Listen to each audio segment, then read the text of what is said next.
नमस्कार, बहुत स्वागत है आप सभी लोगों का। और आज जो है आपको थंबनेल में थोड़ा सा परिवर्तन दिख रहा होगा। देखिए, आओ पीटी पास करो है, लेकिन यहाँ इतिहास की जगह भारतीय राज्य व्यवस्था को जो है मैंने लिया है। और ऐसा नहीं कि इतिहास की क्लास आपकी बंद हो गई, वो भी चलेगी और वो शाम को अपने समय से चलेगी 5 बजे। और वो तब तक चलेगी जब तक आपका इतिहास पूरी तरीके से खत्म नहीं हो जाएगा, क्योंकि परीक्षाएं करीब हैं। और अगर हम केवल एक क्लास चलाएंगे तो आपकी जो चीजें हैं वो पूरी नहीं हो पाएंगी। इसीलिए हमारा प्रयास है कि हम 2 वीडियो ला रहे हैं, और यदि आवश्यकता समझेंगे तो हम तीनों लाएंगे। लेकिन यहाँ पीटी के पहले इतना दे देंगे ताकि आपको पीटी में कोई दिक्कत ना हो, आराम से आप पीटी पास करें। तो आइए सबसे पहली क्लास अपनी देखते हैं, जिसमें हम भारत का संवैधानिक विकास देखेंगे। और ये शेड्यूल तो आपको पता ही होगा कि मंडे टू फ्राइडे अब हमारा आएगा आओ पीटी पास करो। और टाइमिंग इसकी सुबह 9 बजे होगी। तो सुबह जो 9 बजे की जितनी भी क्लासेज होंगी वो हमारी पॉलिटी से होंगी, और शाम को जो 5 बजे है ये हमारा होगा इतिहास। और जब ये खत्म होगा तो इसके बाद हम ज्योग्राफी लाएंगे, साइंस लाएंगे, करंट अफेयर्स लाएंगे, इसी तरीके से चीजें लाते रहेंगे।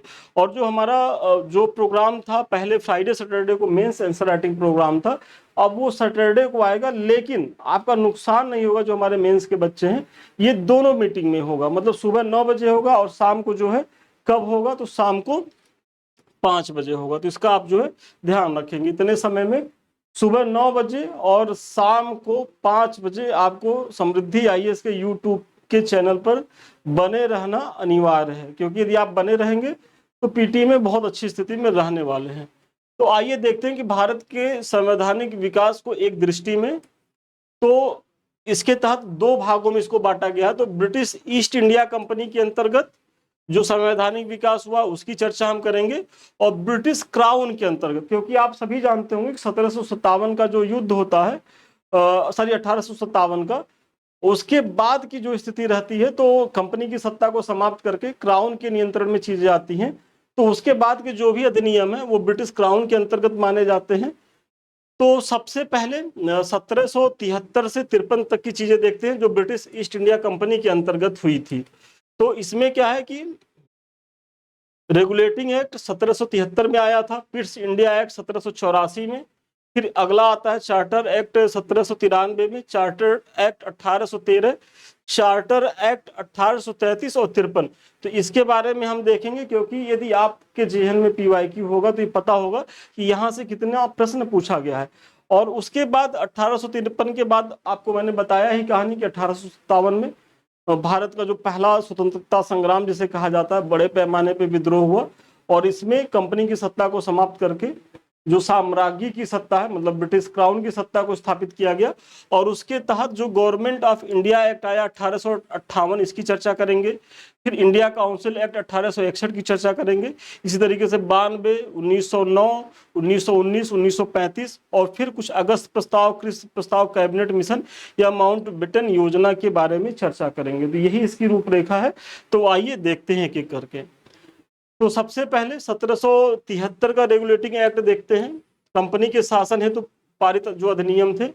तो ब्रिटिश संसद के 1773 के रेगुलेटिंग एक्ट के द्वारा बंगाल के गवर्नर को अब क्या कहा जाने लगा, तो बंगाल का गवर्नर जनरल कहा जाने लगा। ये महत्वपूर्ण हुआ। पद नाम दिया गया एवं उसकी सहायता के लिए एक 4 सदस्यीय, ये इंपॉर्टेंट है, इसके लिए 4 सदस्यीय कार्यकारी परिषद का गठन किया गया। और इस एक्ट के अनुसार क्या है कि वारन हेस्टिंग को बंगाल का प्रथम गवर्नर जनरल बनाया गया, तथा फ्रांसिस क्लेवेरिंग, मानसन और वारबेल काउंसिल के सदस्य नियुक्त किए गए। तो इन चारों लोगों का नाम भी याद रखिएगा एक बार, तो प्रश्न यहीं से आया है। फिर इस एक्ट के तहत, मतलब किस एक्ट के तहत, तो 1773 के रेगुलेटिंग एक्ट के तहत कलकत्ता में 1774 ईस्वी, डेट याद रखिएगा, एक उच्चतम न्यायालय की स्थापना हुई थी। तो कलकत्ता में जो उच्चतम सुप्रीम कोर्ट की स्थापना हुई थी, कब हुई थी, 1774 ईस्वी में। किस एक्ट के तहत हुई थी, 1773 के रेगुलेटिंग एक्ट के तहत हुई थी, जिसमें एक मुख्य न्यायाधीश और 3 अन्य न्यायाधीश थे। जल्दी से आप कमेंट करके बताइए मुख्य न्यायाधीश का नाम क्या था, कई बार पूछा गया है, और जो भी गंभीर बच्चे होंगे वो कमेंट जरूर करेंगे। कंपनी के कर्मचारियों को निजी व्यापार करने तथा भारतीयों से उपहार लेने से प्रतिबंधित किया गया। तो 73 के ही रेगुलेटिंग एक्ट में ये प्रावधान किया गया कि जो अब कंपनी के अधिकारी हैं वो भारत में व्यापार नहीं करेंगे और उपहार नहीं लेंगे। अब आते हैं जो अगला महत्वपूर्ण है, पिट्स इंडिया एक्ट 1784। तो इस एक्ट में निदेशक मंडल को कंपनी के व्यापारिक मामलों के अधीक्षण की अनुमति तो दी गई, परंतु राजनीतिक मामलों के प्रबंधन के लिए बोर्ड ऑफ कंट्रोल का भी गठन किया गया। तो सबसे महत्वपूर्ण फैक्ट क्या है कि बोर्ड ऑफ कंट्रोल का गठन किस एक्ट के तहत किया गया, तो पिट्स इंडिया एक्ट के तहत किया गया। और गवर्नर जनरल को प्रधान सेनापति की शक्तियां भी प्रदान की गई। ये दोनों अधिकार सर्वप्रथम लॉर्ड कॉर्नवालिस ने प्राप्त किए। तो ये जो है बाद की बात है, ये पिट्स इंडिया एक्ट का प्रावधान नहीं है। तो ये भी जानिए कि गवर्नर जनरल को प्रधान सेनापति की जो शक्ति प्रदान की गई वो सबसे पहले किसे प्रदान की गई थी, तो वो कॉर्नवालिस को की गई थी। फिर 1813 के चार्टर एक्ट में आते हैं। तो 1813 के चार्टर एक्ट द्वारा पहली बार भारतीयों को शिक्षा पर 1 लाख रुपए खर्च करने का उपबंध किया गया। वेरी इंपॉर्टेंट है। कंपनी के भारतीय व्यापार के एकाधिकार को समाप्त किया गया। देखिए, भारतीय व्यापार के एकाधिकार को समाप्त किया गया 1813 के चार्टर एक्ट में। लेकिन प्रश्न पूछता है कि अगर पूरी तरह कब समाप्त किया गया। वैसे अगर जनरल पूछ दिया जाए कि एकाधिकार को कब समाप्त किया गया, तो 1813 के चार्टर एक्ट में। पूरी तरह कब समाप्त किया गया, तो 1833 के चार्टर अधिनियम में। यद्यपि चीन के साथ तथा चाय के साथ व्यापार पर उसका एकाधिकार बना रहा, क्योंकि पूरी तरीके से अभी समाप्त नहीं हुआ।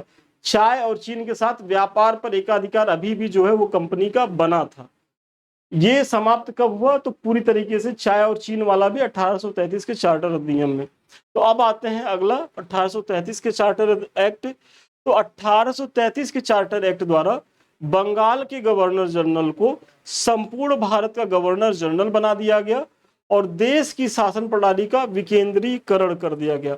मतलब जो पहले गवर्नर जनरल बंगाल कहा जाता था, अब उसे गवर्नर जनरल ऑफ इंडिया कहा जाने लगा। तो ये प्रावधान कब किया गया, तो 1833 के चार्टर अधिनियम में किया गया। और लॉर्ड विलियम बेंटिक जो है भारत के प्रथम गवर्नर जनरल थे। कंपनी के समस्त व्यापारिक कार्य समाप्त कर दिए गए तथा भविष्य में उसे केवल राजनैतिक काम ही करने थे। मतलब अब कंपनी का जो व्यापारिक काम था वो पूरी तरीके से समाप्त हो गया और अब कंपनी क्या करेगी, केवल राजनीतिक चीजें करेगी। क्योंकि यहाँ तक आते आते अगर देखेंगे तो कंपनी के अंतर्गत जो ब्रिटिश शासन है उसका विकास बहुत तेजी से हो गया था। मतलब बहुत बड़े भूभाग में अब जो है कंपनी की सत्ता स्थापित हो गई थी। और गवर्नर जनरल की परिषद में एक कानूनी सदस्य, देखिए 1833 के चार्टर अधिनियम की एक महत्वपूर्ण उपलब्धि ये भी है कि गवर्नर जनरल की परिषद में एक कानूनी सदस्य, जिसे चौथा सदस्य कहा जाता है, को सम्मिलित किया गया और सर्वप्रथम मैकाले को कानूनी सदस्य के रूप में शामिल किया गया है। तो ये कानूनी सदस्य के तौर पे सबसे पहले गवर्नर जनरल की परिषद में किसे शामिल किया गया, तो मैकाले को शामिल किया गया था। और इस एक्ट में नियुक्तियों के लिए योग्यता संबंधी मानदंड अपनाकर भेदभाव को समाप्त किया गया। वेरी इंपॉर्टेंट है। मतलब नियुक्तियों में योग्यता संबंधी जो प्रावधान अपना करके जो भेदभाव की जो चीजें होती थी, भाई भतीजावाद की जो चीजें होती थी, उसे समाप्त करने का प्रयास कब किया गया, तो 1833 के चार्टर अधिनियम में ही ये प्रावधान किया गया था, विलियम बेंटिक के समय में ही। और इसीलिए बेंटिक को जो है भारत में थोड़ा सा सॉफ्ट चेहरे के तौर पर देखा जाता है। हालांकि उद्देश्य और प्रणाली सबकी वही थी कि कैसे ब्रिटिश साम्राज्य को अक्षुण्ण बनाए रखा जाए। लेकिन एक होता है कि एक उग्र स्वभाव से, मतलब उद्दंडता पूर्वक, एक होता है सौम्य चेहरा लिए हुए। लेकिन एजेंडा तो सभी गवर्नर जनरल्स का या वायसराय का एक ही था, ब्रिटिश साम्राज्य का हित। तो आप जो है इन सब उपलब्धियों को देख करके मुगाल पत में मत आ जाइएगा कि विलियम बेंटिक हुआ या चल करके रिपन हुए, ये बहुत बढ़िया काम कर रहे थे। थोड़ा सा ये लोग उदार थे, बस इतना ही था। अब आते हैं अगला जो है और अंतिम है, ब्रिटिश कंपनी के तहत जो शासन चलाया जा रहा था उसमें 1853 का चार्टर एक्ट। तो 1853 के चार्टर एक्ट द्वारा विधायी शक्तियों को कार्यपालिका शक्तियों से पृथक करने की व्यवस्था की गई। विधि निर्माण हेतु गवर्नर जनरल की विधायी परिषद की स्थापना की गई, जिसे आगे चलकर भारतीय विधान परिषद का नाम दिया गया। तो जो भारतीय विधान परिषद वर्तमान में आप देख रहे हैं, तो इसकी जो उत्पत्ति है, मतलब ये जो पहली बार इसका बीज पड़ा तो किस एक्ट के तहत पड़ा, तो 1853 के चार्टर एक्ट के तहत ही पड़ा। इसका भी आप ध्यान रखेंगे। और सिविल सेवकों की भर्ती एवं चयन हेतु खुली प्रतियोगिता का शुभारंभ किया गया, ये भी बहुत महत्वपूर्ण है, जिसकी तैयारी अभी आप लोग कर रहे हैं। तो इसके लिए जो खुली प्रतियोगिता का शुभारंभ कब किया गया था, तो 1853 के चार्टर एक्ट के द्वारा ही किया गया था। चलिए आगे बढ़ने से पहले ये कुछ हमारे प्रोग्राम चल रहे हैं। तो एक तो हमारा आरओ को लेकर के है, तो आरओ की जो मेंस है वो बहुत ही जल्दी है, बहुत चांस है कि नवंबर में हो ही जाए। तो ऐसी स्थिति में समय बहुत कम है, तो यदि अभी तक आप लोग इस बैच को ज्वाइन नहीं किए तो ज्वाइन करें। चल रहा है और बहुत शानदार प्रयास हमारी टीम के द्वारा किया जा रहा है, उसमें हम भी प्रयास कर रहे हैं। साथ ही साथ जो हमारा पेपर 3 से नया बैच शुरू हुआ है, पेपर पीसीएस को लेकर के, जो अपर का बैच चलता है, और इसमें मेंटरशिप प्रोग्राम है, पेपर 3 से शुरू है, 12 अगस्त से शुरू है। तो आप इसको भी ज्वाइन करें यदि अभी तक आप इससे जुड़े नहीं हैं। देखिए यहाँ क्या है कि आपको कुछ इस तरीके से प्रश्न दिए जाएंगे, आप करके दिखाएंगे, मार्किंग होगी, जो भी कमी रहेगी आपका देखिए कमेंट किया गया है, यदि 1 नंबर आधा नंबर भी कटा है तो क्यों कटा है, और फिर आप इसे और कैसे इम्प्रूव कर सकते हैं। और साथ ही साथ जब आप लोगों की कॉपी का मूल्यांकन हो जाएगा तो सेम डे ही हम जो है मॉडल आंसर भी देंगे। और इस तरीके से आपके जो 1 से लेकर के जो 6 पेपर है उसमें हम करीब 750 प्लस प्रश्न जो है आपको प्रैक्टिस कराएंगे और इसका मॉडल आंसर देंगे। और ये इतना आप तैयार करके जाएंगे तो मुख्य परीक्षा में बहुत ही सहज स्थिति में रहेंगे। तो अभी तक यदि आप लोगों ने इन सब बैचों को ज्वाइन नहीं किया है तो ज्वाइन करें और इसका लाभ उठाएं। अब आते हैं ब्रिटिश ताज के शासनाधीन पारित अधिनियम। पहले तो अभी इसके पीछे हमने कंपनी ईस्ट इंडिया कंपनी के अधीन जो एक्ट थे उसके बारे में मैंने चर्चा करी। अब ब्रिटिश ताज के अधीन बात करते हैं तो इसमें सबसे पहला आता है भारत शासन अधिनियम 1858। तो ब्रिटिश संसद के भारत शासन अधिनियम 1858 के द्वारा भारत का शासन ब्रिटिश ताज के अधीन कर दिया गया। मतलब इसी एक्ट के तहत जो भारत का शासन है वो ब्रिटिश ताज के अधीन कर दिया गया।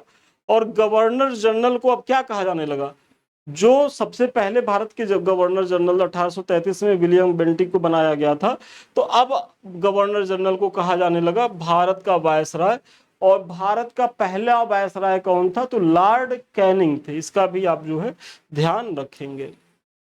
इस अधिनियम द्वारा भारत के राज्य सचिव पद का सृजन किया गया, वेरी इंपॉर्टेंट है। तो भारत शासन अधिनियम 1858 द्वारा ही भारत के राज्य सचिव का पद सृजित हुआ, और जिसमें भारतीय प्रशासन पर संपूर्ण नियंत्रण की शक्ति निहित थी। मतलब ये जो भारत के राज्य सचिव हैं ये भारतीय शासन की को नियंत्रित करने की संपूर्ण शक्ति इन्हें दी गई थी।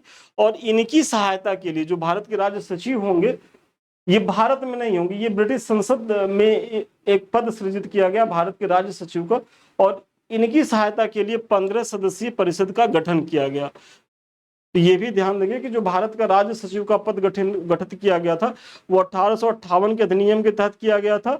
और इनकी सहायता के लिए 15 सदस्य, मतलब ये सदस्य की संख्या याद रखना है कि 15 सदस्यीय सदस्यों को भी बनाया गया था ताकि इन्हें जो है शासन में सहायता दे सके। फिर अगला आता है भारत परिषद अधिनियम 1861, मतलब 3 ही साल बाद आ जाता है। और भारत परिषद अधिनियम 1861 के द्वारा कानून बनाने की प्रक्रिया में भारतीय प्रतिनिधियों को शामिल करने की शुरुआत हुई। वेरी इंपॉर्टेंट है कि मतलब कानून बनाने की प्रक्रिया में सबसे पहले भारतीय प्रतिनिधियों की शुरुआत कब हुई थी, तो भारत परिषद अधिनियम 1861 के अंतर्गत हुई थी।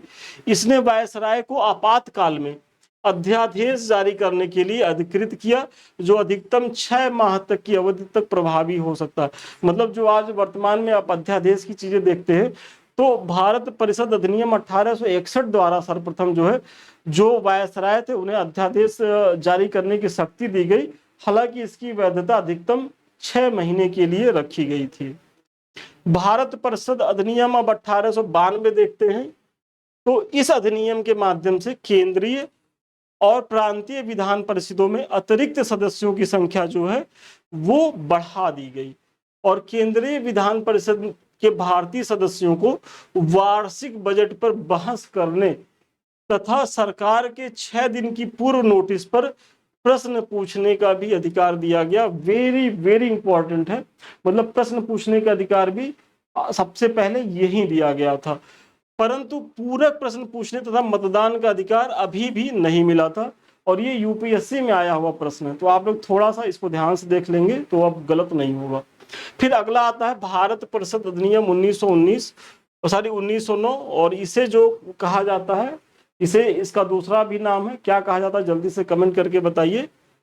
तो भारत परिषद अधिनियम 1909 को मार्ले मिंटो सुधार, देखिए मैंने बता ही दिया कि भारत परिषद अधिनियम 1909 को ही मार्ले मिंटो सुधार के नाम से भी जाना जाता है, क्योंकि इसमें जो है मिंटो कौन थे, तो मिंटो जो है भारत में वायसराय थे और मार्ले जो थे वो भारत सचिव थे। इस अधिनियम के द्वारा भारतीयों को विधि निर्माण तथा प्रशासन दोनों में प्रतिनिधित्व प्रदान किया गया, वेरी इंपॉर्टेंट है।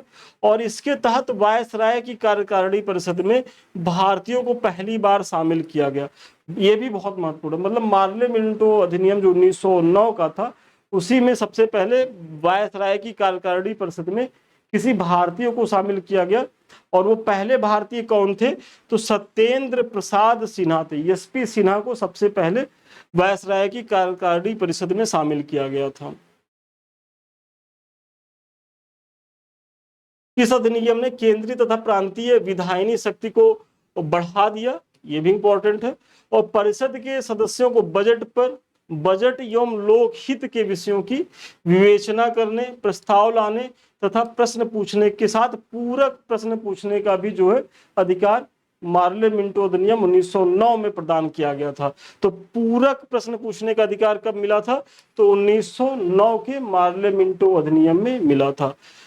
इसमें पृथक निर्वाचन के आधार पर मुस्लिमों के लिए सांप्रदायिक प्रतिनिधित्व का प्रावधान किया गया था। तो इसकी एक सबसे बड़ी डिमेरिट क्या थी कि पृथक निर्वाचन की जो पद्धति, मतलब भारत में फूट डालो और राज करो की जो नीति अपनाई गई थी, तो उसके तहत पृथक निर्वाचन पद्धति की जो शुरुआत हुई थी, तो ये 1909 के अधिनियम में ही हुई थी। और पृथक निर्वाचन पद्धति क्या है, अब उसके बारे में यदि हम बताएंगे तो आपकी क्लास लंबी होगी, और मुझे भरोसा है कि आप लोग को पता भी होगा। यदि नहीं पता है तो थोड़ा सा अपना जो भी आपका टेक्स्ट बुक है उसे जाकर के देख लें इसको। भारत शासन अधिनियम अब 1919 की चर्चा हम करते हैं। तो भारत शासन अधिनियम 1919 को मॉन्टेग्यू चेम्सफोर्ड सुधार के नाम से भी जाना जाता है। 1909 को मार्ले मिंटो और यहाँ मॉन्टेग्यू चेम्सफोर्ड के सुधार के नाम से जाना जाता है। और इस अधिनियम के द्वारा पहली बार प्रत्यक्ष चुनाव प्रणाली अपनाई गई, वेरी इंपॉर्टेंट है कि पहली बार जो है प्रत्यक्ष चुनाव प्रणाली की व्यवस्था कब आई थी, तो यही भारत शासन अधिनियम 1919 के अंतर्गत, जिसे मॉन्टेग्यू चेम्सफोर्ड सुधार भी कहा जाता है। और भारत शासन अधिनियम 1919 ही अभी चल रहा है। तो सांप्रदायिक आधार पर निर्वाचन प्रणाली का विस्तार करते हुए इसमें सिखों, भारतीय ईसाइयों, आंग्ल भारतीय तथा यूरोपियों के लिए भी लागू कर दिया गया, वेरी इंपॉर्टेंट है ये लाइन। देखिए 1909 में क्या हुआ कि जो सांप्रदायिक निर्वाचन जो पद्धति लाई गई थी, उसमें केवल मुसलमानों को जो है वो शामिल किया गया था। लेकिन 1909 के अधिनियम में जो है इसका विस्तार किया गया सांप्रदायिक निर्वाचन पद्धति का, और इसमें किसे लाया गया, तो मुस्लिमों को तो 9 में ही ला दिया गया था, अब लाया गया सिखों को, भारतीय जो ईसाई थे, फिर आंग्ल भारतीयों को लाया गया तथा यूरोपियों को लाया गया। तो इन लोगों को भी कब सम्मिलित किया गया, तो 1919 के अधिनियम में किया गया। इस अधिनियम द्वारा पहली बार केंद्र में द्विसदनीय व्यवस्था स्थापित की गई, वेरी इंपॉर्टेंट है। मतलब केंद्र में द्वैध शासन की व्यवस्था कब लाई गई थी, तो 1919 के अधिनियम के द्वारा। और इसी अधिनियम के तहत प्रांतों में द्वैध शासन प्रणाली लागू की गई थी। तो प्रांतों में भी द्वैध शासन की प्रणाली इसी के तहत लाई गई थी। अब आगे आते हैं भारत शासन अधिनियम 1935। तो भारत शासन अधिनियम 1935 द्वारा सर्वप्रथम भारत में संघात्मक सरकार की स्थापना की गई, वेरी इंपॉर्टेंट है। और इस अधिनियम के द्वारा प्रांतों में द्वैध शासन समाप्त करके केंद्र में द्वैध शासन प्रणाली लागू की गई। मतलब प्रांतों में जो द्वैध शासन थी वो हटा दी गई और केंद्र में जो है द्वैध शासन प्रणाली को लाया गया 1935 के अधिनियम के द्वारा। भारत में मुद्रा एवं साख पर नियंत्रण के लिए भारतीय रिजर्व बैंक की स्थापना की गई। तो 1935 के अधिनियम में ही भारतीय रिजर्व बैंक की स्थापना की गई। और आप बताइए जल्दी से कमेंट करके कि किस सन में भारतीय रिजर्व बैंक की स्थापना की गई थी। सांप्रदायिक निर्वाचन प्रणाली का विस्तार करते हुए दलित जातियों, महिलाओं और श्रमिकों को इसमें सम्मिलित किया गया, वेरी वेरी इंपॉर्टेंट है कि जो 1909 में जो पद्धति चली है सांप्रदायिक निर्वाचन पद्धति की, तो 1909 में किसको शामिल किया गया? केवल मुस्लिम। 1919 में यूरोपीय आ जाते हैं, आंग्ल इंडियन आ जाते हैं, ईसाई, भारतीय ईसाई आ जाते हैं और सिख शामिल होते हैं 1919 के अधिनियम में। अब 1935 के अधिनियम में इसका और विस्तार किया गया और इसमें अब आते हैं कौन? तो दलित आते हैं, महिलाएं आती हैं और श्रमिक आते हैं। तो दलितों, महिलाओं और श्रमिकों को पृथक निर्वाचन पद्धति के तहत कब लाया गया? तो 1935 के अधिनियम के द्वारा लाया गया और इसी अधिनियम के तहत वर्ष 1937 में संघीय न्यायालय की स्थापना की गई थी। तो जो फेडरल कोर्ट की स्थापना की गई थी तो 1935 के अधिनियम के द्वारा ही 1937 में की गई थी। तो इसका भी आप जो है ध्यान रखेंगे। और इस अधिनियम द्वारा बर्मा को, जिसे वर्तमान में म्यांमार कहा जाता है, को ब्रिटिश शासन से अलग कर दिया गया। मतलब बर्मा को ब्रिटिश शासन से कब अलग किया गया? तो भारत शासन अधिनियम 1935 के द्वारा, तथा दो नए प्रांतों सिंध और उड़ीसा का निर्माण हुआ। मतलब बर्मा को भारत से अलग किया गया और सिंध और उड़ीसा दो नए प्रांतों का निर्माण किया गया। इसके तहत कुछ प्रांतों में द्विसदनात्मक व्यवस्था भी लाई गई थी। तो इसका भी आप ध्यान रखेंगे। और भारतीय स्वतंत्रता अधिनियम अब 1947 जो लास्ट में देखेंगे, क्योंकि अब इसके बाद तो हमारा भारत जो है वो स्वतंत्र हो ही जाता है। तो भारतीय स्वतंत्रता अधिनियम 1947, 15 अगस्त 1947 को भारत को स्वतंत्र एवं संप्रभु राष्ट्र घोषित किया। तो भारत स्वतंत्र और संप्रभु राष्ट्र किस अधिनियम के तहत घोषित हुआ? तो भारतीय स्वतंत्रता अधिनियम 1947 के तहत हुआ। और इसने वायसराय का पद समाप्त कर दिया। मतलब 1858 के एक्ट में जो वायसराय की व्यवस्था की गई थी, कैनिंग को पहला वायसराय बनाया गया था। भारतीय स्वतंत्रता अधिनियम 1947 के द्वारा अब वायसराय का पद समाप्त हो गया और दोनों डोमिनियन जो भारत और पाकिस्तान है में गवर्नर जनरल का पद सृजित किया गया। इसके अंतर्गत ब्रिटिश शाही उपाधि में से भारत का सम्राट शब्द हटा दिया गया। तो ब्रिटिश शाही जो उपाधि थी उसमें जो भारत का सम्राट लिखा जाता था, तो उसे भी जो है हटाने का काम किसके तहत किया गया? तो भारतीय स्वतंत्रता अधिनियम 1947 के द्वारा किया गया। बहुत महत्वपूर्ण फैक्ट है ये। अब थोड़ा सा देखते हैं कुछ महत्वपूर्ण तथ्य। तो सबसे पहले स्वतंत्रता के बाद भारत में पहले विधि आयोग का गठन 1955 में हुआ था और इसका अध्यक्ष एमसी सीतलवाड़ थे।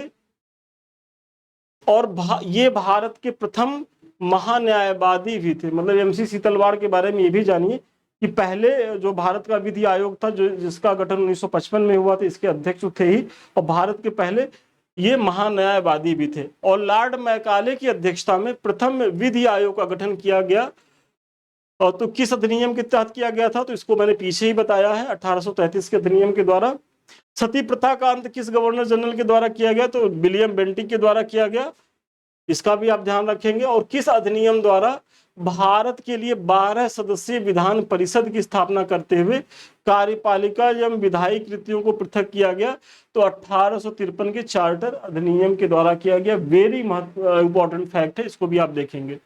विधि सदस्य को कब गवर्नर जनरल की कार्यकारिणी का पूर्ण सदस्य बनाया गया? तो देखिए, विधि सदस्य जो बेंटिक के समय में बनाया गया था मैकाले को, तो गवर्नर जनरल की कार्यकारिणी में पूर्ण सदस्य कब बनाया गया? तो 1853 में बनाया गया था। इसका भी आप ध्यान रखेंगे, 1833 नहीं होगा, पूर्ण सदस्य बनाया गया था। देखिए वहां क्या था कि मैकाले को लाया गया था विधि सदस्य के रूप में, लेकिन विधि सदस्य को पूर्ण सदस्य बनाया गया था 1853 के चार्टर एक्ट के द्वारा ही। फिर आगे देखते हैं कि लॉर्ड रिपन द्वारा 1883 में, ये समय याद रखिएगा, में प्रस्तुत विधेयक जिसमें भारतीय मजिस्ट्रेटों को भारत में बसे यूरोपियों को मुकदमे की सुनवाई का अधिकार था, इसे क्या कहा जाता था? तो इल्बर्ट बिल कहा जाता था। तो लॉर्ड रिपन जो है 1883 ईस्वी में एक बिल लाते हैं जिसे इल्बर्ट बिल कहा जाता है। और इसमें क्या था कि जो भारतीय न्यायाधीश थे वो यूरोपीय जो व्यक्ति थे भारत में, इनके भी मुकदमे सुनने के अधिकारी बन गए थे। और इसका घोर विरोध हुआ और इसे फिर वापस लेना पड़ा। और इसके बाद रिपन की बड़ी फजीहत हुई, उन्हें फिर वापस भी जाना पड़ा था इस सब चीज़ों की वजह से। तो इसको भी जानते रहिए। भारत में कंपनी शासन का अंत किस अधिनियम द्वारा किया गया? तो कंपनी शासन का अंत, देखिए इस शब्द पे ध्यान दीजिएगा, कंपनी शासन का अंत किया गया, न कि पूरे ब्रिटिश शासन का। तो कंपनी शासन जब आएगा तो 1858 के एक्ट के द्वारा किया गया था। पिट्स इंडिया एक्ट 1784 द्वारा स्थापित बोर्ड ऑफ डायरेक्टर्स तथा बोर्ड ऑफ कंट्रोल को किस अधिनियम द्वारा समाप्त किया गया? तो आप लोगों को मैंने जब पिट्स इंडिया एक्ट पढ़ा बता रहे थे अभी पीछे, तो ये बताए थे ना कि उस समय बोर्ड ऑफ डायरेक्टर्स और बोर्ड ऑफ कंट्रोल का गठन किया गया था। तो जो 1784 में पिट्स इंडिया एक्ट के द्वारा इनका गठन किया गया था, उसे समाप्त किया गया था तो 1858 के अधिनियम द्वारा किया गया था। भारत के शिक्षित वर्ग द्वारा किसे अपने अधिकारों का मैग्ना कार्टा कहा जाता है? तो ब्रिटिश महारानी विक्टोरिया के 1 नवंबर 1858 की जो घोषणा हुई थी, और ये घोषणा जो 1 नवंबर 1858 की घोषणा हुई थी, इसे लॉर्ड कैनिंग ने कहां से पढ़ा था? जल्दी से आप बताइए। लॉर्ड कैनिंग उसमें वायसराय रहते हैं और इन्होंने ही, महारानी जो उस समय रहती हैं, उनकी घोषणा को ये पढ़ते हैं। और आप जल्दी से कमेंट करके बताइए कि इन्होंने इस घोषणा को कहां से पढ़ा था। भारत में शासन के विकेंद्रीकरण की नींव किस अधिनियम द्वारा पड़ी थी? तो 1861 के अधिनियम द्वारा पड़ी थी, इसे मैंने पीछे बताया ही। भारत के गवर्नर जनरल को अध्यादेश जारी करने की शक्ति किस अधिनियम द्वारा दिया गया? तो ये भी 1861 के अधिनियम द्वारा दिया गया।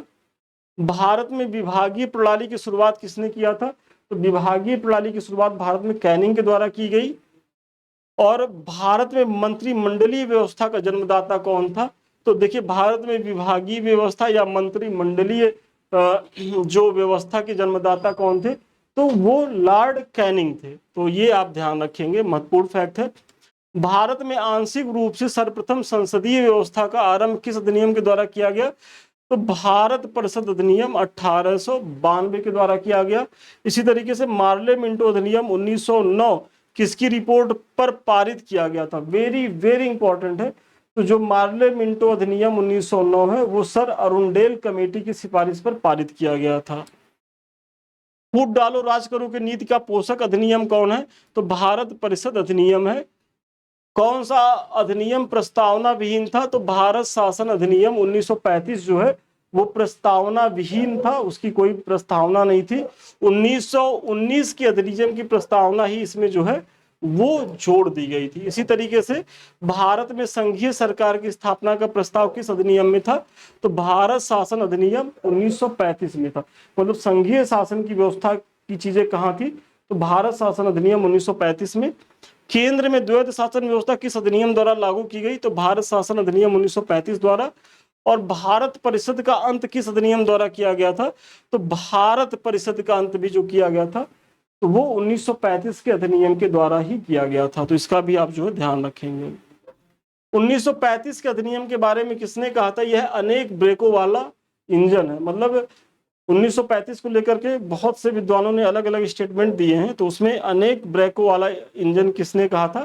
तो वो जवाहरलाल नेहरू ने कहा था। भारत शासन अधिनियम 1935 गुलामी का अधिकार पत्र। देखिए, अनेक ब्रेकों वाला या गुलामी का अधिकार पत्र, ये दोनों स्टेटमेंट भारत शासन अधिनियम 1935 को लेकर के किसके हैं? तो जवाहरलाल नेहरू के हैं। भारतीय सदस्यों को पूरक प्रश्न पूछने का अधिकार कब दिया गया था? तो पूरक प्रश्न पूछने का अधिकार दिया गया था 1909 के एक्ट में। देखिए, जो मैंने पीछे बताया है उसी का ये एप्लीकेशन है। तो केवल आपका एक रिवीजन करा रहे हैं ताकि अब यहाँ से जो भी महत्वपूर्ण प्रश्न आए हैं वो आप एक बार देख लें।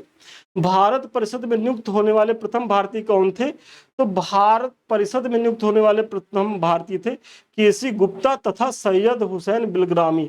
देखिए, भारत परिषद की बात हो रही है, न कि गवर्नर जनरल की कार्यकारिणी में। गवर्नर जनरल की कार्यकारिणी में तो जाते हैं सत्येंद्र प्रसाद सिन्हा, वो तो मैंने पीछे बताया। भारत परिषद में जो है कौन होते हैं? तो केसी गुप्ता और सैयद हुसैन बिलग्रामी जो हैं ये होते हैं। और द्वैध शासन के जन्मदाता कौन थे? तो द्वैध शासन के जन्मदाता थे लियोनल कर्टिस। और जब ये प्रश्न पूछा गया था, बिहार पीसीएस में प्रश्न आया था, तो उस समय चूंकि क्लाइव भी दिया गया था, तो बहुत से बच्चे उसको क्लाइव को ही लगा दिए थे। लेकिन ये जन्मदाता की बात हो रही है, तो इस शब्द के जो जन्मदाता थे वो लियोनल कर्टिस थे, इसका ध्यान रखना है। भारत सचिव के कार्यभार को कम करने के लिए हाई कमिश्नर किस अधिनियम द्वारा नियुक्त किया गया था? तो भारत परिषद अधिनियम 1919 के द्वारा हाई कमिश्नर पद का सृजन किया गया था। प्रांतों में द्वैध शासन प्रणाली किस एक्ट द्वारा समाप्त की गई? तो प्रांतों में द्वैध शासन प्रणाली जो स्थापित की गई थी 1935 के एक्ट द्वारा समाप्त की गई थी। और द्वैध शासन प्रणाली की असफलता की जांच के लिए जो समिति बनाई गई थी उसके अध्यक्ष कौन थे? तो सर अलेक्जेंडर मूडीमैन। तो ये मूडीमैन जो समिति थी, ये जो प्रांतों में द्वैध शासन क्यों असफल रहा, तो उसकी जांच के लिए बनाई गई कमेटी के अध्यक्ष थे। ये बहुत महत्वपूर्ण फैक्ट है और ये भी पूछा जा सकता है आपसे। ब्रिटिश भारत में महिलाओं को सर्वप्रथम मताधिकार कब दिया गया था? तो 1919 के एक्ट में। वेरी वेरी इंपॉर्टेंट है कि 1919 के एक्ट में सबसे पहले भारत में महिलाओं को मताधिकार का जो है वो अधिकार प्राप्त हुआ था। और सांप्रदायिक आधार पर निर्वाचन प्रणाली को सिखों, ईसाइयों तथा आंग्ल भारतीयों को पर कब लागू किया गया था? तो सिखों, ईसाइयों, आंग्ल भारतीयों पर 1919 में लाया गया था। इसी तरीके से 1909 में सबसे पहली बार लाया गया था मुसलमानों में, और 1935 में इसका और विस्तार किया गया। उसके तहत महिलाओं को, दलितों को और श्रमिकों को शामिल किया गया था। तो इसका भी ध्यान रखेंगे। देखिए 1909 पूछ लिया है, 1919 पूछ लिया। अब जब भी पूछेगा तो 1935 पूछेगा, और 1935 में आप जानते रहिएगा कि जो सांप्रदायिक निर्वाचन प्रणाली का जो विस्तार था वो महिलाओं को उसमें शामिल किया गया, दलितों को और श्रमिकों को। यही आपके लिए महत्वपूर्ण है। हालांकि पीछे का दोनों भी आपके लिए महत्वपूर्ण है, क्योंकि अगर रिपीट कर गया तो देख, इसलिए मैंने दिया सभी है। द्वैध, ये तो खैर हो गया। संविधान निर्माण हेतु संविधान सभा के गठन का प्रस्ताव सर्वप्रथम कब पारित हुआ? तो क्रिप्स मिशन में ये पारित हुआ था। और क्रिप्स मिशन को किसने उत्तर दिनांकित चेक कहा था? पोस्ट डेटेड चेक किसने कहा था? तो इसके कहा था महात्मा गांधी ने कहा था। और कैबिनेट मिशन कब भारत आया? तो मार्च 1946 में आया था। देखिए क्या होता है, क्रिप्स कब आया था? क्रिप्स 42 में आया था। कैबिनेट मिशन कब आया था? मार्च 46 में आया था। तो थोड़ा सा आप क्रम जान लीजिएगा कैसे कैसे किसका है। हालांकि हिस्ट्री वाली क्लास में इसको हम करा देंगे। कैबिनेट मिशन के सदस्य कौन थे? तो इसमें पैथिक लॉरेंस थे, जो भारत सचिव थे वर्तमान में। स्टेफोर्ड क्रिप्स थे, व्यापार बोर्ड के अध्यक्ष थे। और एबी अलेक्जेंडर नौसेना के प्रमुख थे। तो ये जो तीनों लोग थे ये कैबिनेट मिशन के सदस्य थे। और संविधान सभा में लगभग कितनी जनसंख्या पर एक सदस्य नियुक्त किए जाने का प्रावधान था? तो आप सभी जानते होंगे ये 10 लाख है। ये आगे क्यों नहीं बढ़ रहा है भाई? ब्रजेश, ब्रजेश, ये आगे नहीं बढ़ रहा है, मतलब इसको देखें थोड़ा सा, स्लाइड आगे नहीं बढ़ रही है। क्योंकि तो अभी इससे ज्यादा देखिए क्लास खराब ना हो। क्षमा प्रार्थी है, थोड़ा सा टेक्निकल कुछ इशू है। देखें हम,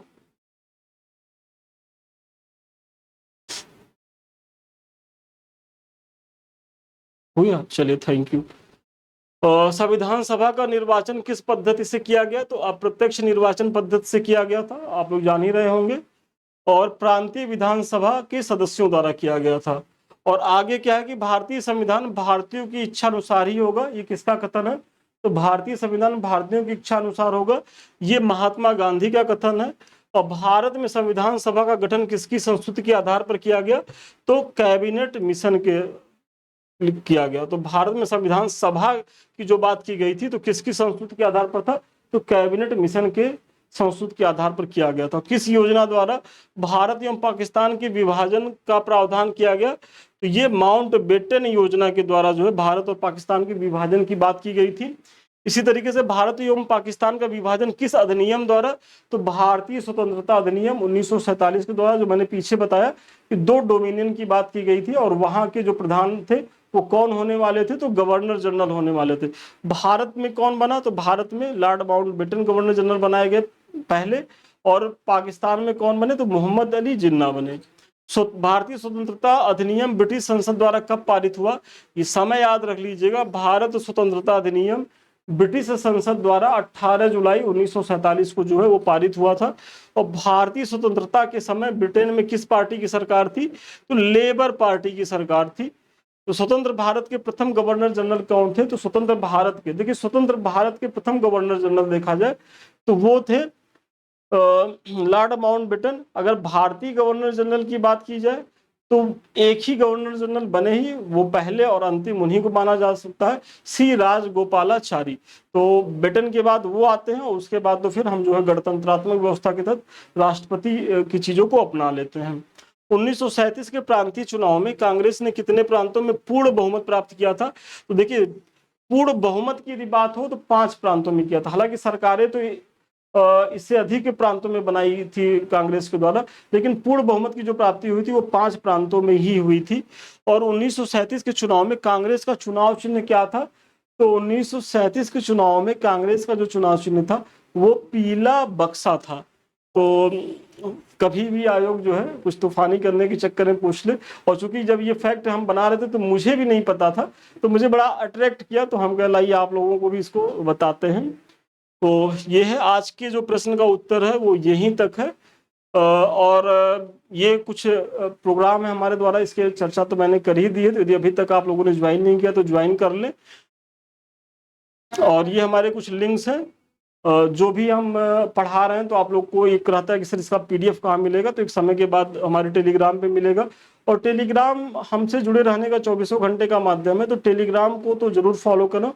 और ये जो चैनल है जिससे अभी आप वीडियो देख रहे हैं समृद्धि IAS का है, इसी तरीके से हमारा एक पर्सनल चैनल है संदीप मिश्रा ऑफिशियल। तो ये दोनों चैनल संस्थान के ही है और आप लोगों की परीक्षा के लिए बहुत ही लाभदायक है। तो यदि अभी तक आप इन दोनों को सब्सक्राइब नहीं किए तो सब्सक्राइब करें, लाइक करें, शेयर करें। कुछ सुझाव देना चाहते हैं तो आपका कमेंट की भी हम प्रतीक्षा करेंगे।